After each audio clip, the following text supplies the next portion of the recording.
आज एकादशी व्रत में सुने तुलसी माता और एकादशी माता की पावन कथा। एकादशी देवी की कथा। मूर नाम का एक दैत्य था। रावण और कंस की तरह वह भी बड़ा आतंक मचाता था।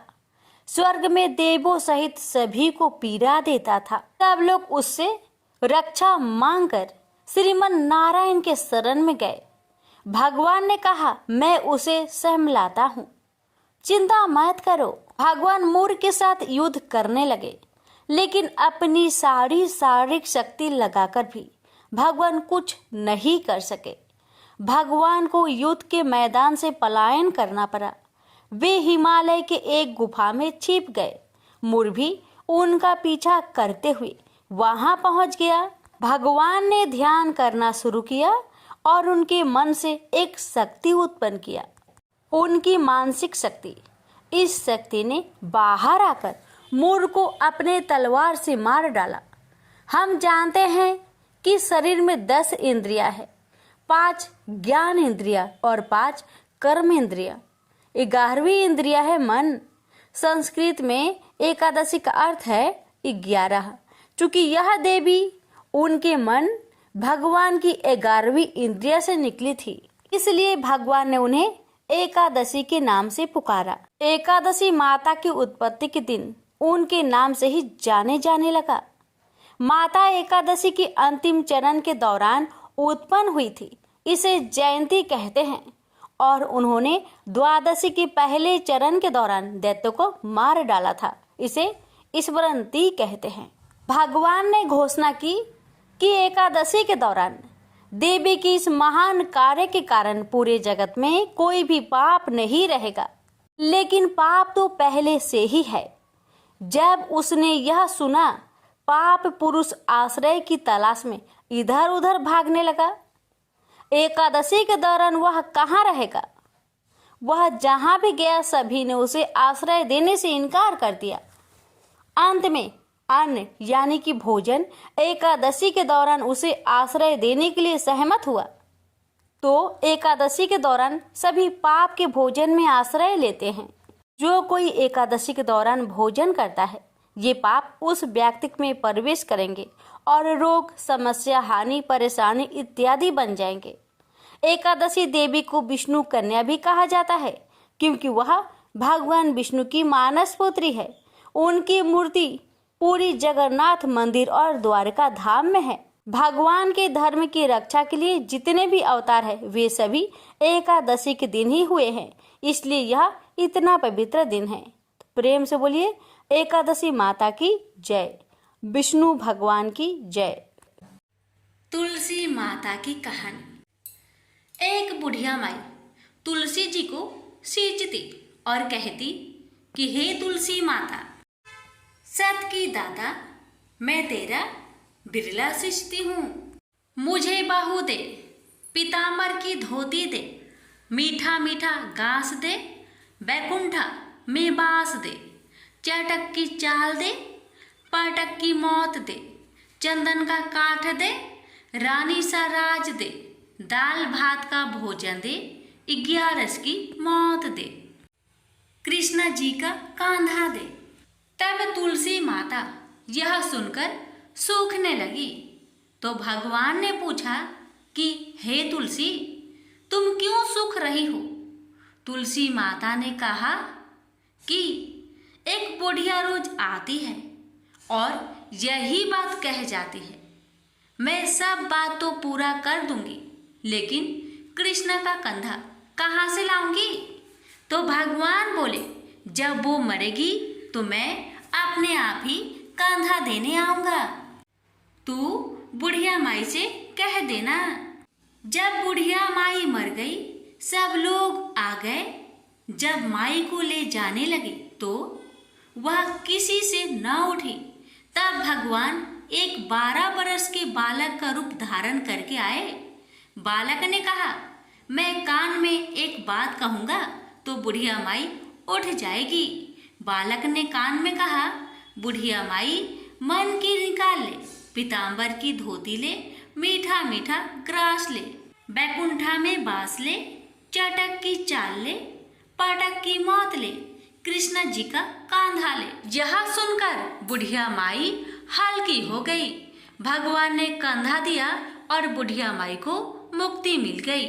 हे तुलसी माता, जैसे बुढ़िया माई को मुक्ति दी वैसे सबको देना। प्रेम से बोलिए तुलसी महारानी की जय। तुलसी से जुड़ी एक कथा बहुत प्रचलित है। श्रीमद् देवी भागवत पुराण में इनके अवतरण की दिव्य लीला कथा भी बनाई गई है। एक बार शिव ने अपने तेज को समुद्र में फेंक दिया था।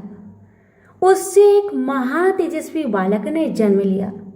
यह बालक आगे चलकर जलंधर के नाम से पराक्रमी दैत्य राजा बना।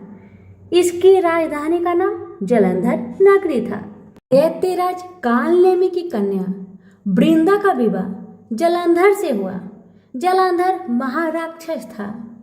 अपनी सत्ता के मद में चूर उसने माता लक्ष्मी की पाने की कामना से युद्ध किया, परंतु समुद्र से ही उत्पन्न होने के कारण माता लक्ष्मी ने उसे अपने भाई के रूप में स्वीकार किया। वहां से पराजित होकर वह देवी पार्वती को पाने की लालसा से कैलाश पर्वत पर गया। भगवान देवाधिदेव शिव का ही रूप धरकर माता पार्वती के समीप गया, परंतु मां ने अपने योग बल से उसे तुरंत पहचान लिया तथा वहां से अंतर्ध्यान हो गई। देवी पार्वती ने क्रोध होकर सारा वृत्तांत भगवान विष्णु को सुनाया। जलंधर की पत्नी वृंदा अत्यंत पतिव्रता स्त्री थी। उसी के पतिव्रत धर्म की शक्ति से जलंधर न तो मारा जाता था और न ही पराजित होता था। इसलिए जलंधर का नाश करने के लिए वृंदा के पतिव्रत धर्म को भंग करना बहुत जरूरी था। इसी कारण भगवान विष्णु ऋषि का भेष धारण करके वन में जा पहुंचे, जहां वृंदा अकेली भ्रमण कर रही थी। भगवान के साथ दो मायावी राक्षस भी थे, जिन्हें देखकर वृंदा भयभीत हो गई। ऋषि ने वृंदा के सामने पल में दोनों को भस्म कर दिया। उनकी शक्ति देखकर वृंदा ने कैलाश पर्वत पर महादेव के साथ युद्ध कर रहे अपने पति जलंधर के बारे में पूछा। ऋषि ने अपने माया जाल से दो बानर प्रकट किए। एक बानर के हाथ में जलंधर का सिर था तथा दूसरे के हाथ में धड़। अपने पति की यह दशा देखकर वृंदा मूर्छित होकर गिर पड़ी। होश में आने पर उन्होंने ऋषि रूपी भगवान से विनती की कि वह उसके पति को जीवित करे। भगवान ने अपनी माया से पुनः जलंधर का सिर धड़ से जोड़ दिया, परंतु स्वयं भी वह उसी शरीर में प्रवेश कर गए। वृंदा को इस छल का जरा भी आभास न हुआ। जलंधर बने भगवान के साथ वृंदा पतिव्रता का व्यवहार करने लगी, जिससे उसका अस्तित्व भंग हो गया। ऐसा होते ही वृंदा का पति जलंधर युद्ध में हार गया। इसी सारे लीला का जब वृंदा को पता चला तो उसने क्रोध होकर भगवान विष्णु को शीला होने का श्राप दे दिया तथा स्वयं सती हो गई। जहाँ वृंदा भस्म हुई वहां तुलसी का पौधा उगा। भगवान विष्णु ने वृंदा से कहा, हे वृंदा, तुम अपने अस्तित्व के कारण मुझे लक्ष्मी से भी अधिक प्रिय हो गई हो। अब तुम तुलसी के रूप में सदा मेरे साथ रहोगी। जो मनुष्य भी मेरे शालिग्राम रूप के साथ तुलसी का विवाह करेगा उसे इस लोक और परलोक में विपुल यश प्राप्त होगा। जिस घर में तुलसी होती है वहां यम के दूत भी असमय नहीं जा सकते। गंगा व नर्मदा के जल में स्नान तथा तुलसी का पूजन बराबर माना जाता है। चाहे मनुष्य कितना भी पापी क्यों न हो, मृत्यु के समय जिसके प्राण मंजरी रहित तुलसी और गंगा जल मुख में रखकर निकल जाते हैं, वह पापों से मुक्त होकर बैकुंठ धाम को प्राप्त होता है। जो मनुष्य तुलसी व आंवलों की छाया में अपने पितरों का श्राद्ध करता है उसके पितर मोक्ष को प्राप्त हो जाते हैं। उसी दैत्य जलंधर की यह भूमि जलंधर नाम से विख्यात है। सती वृंदा का मंदिर मोहल्ला कोट किशनचंद में स्थित है।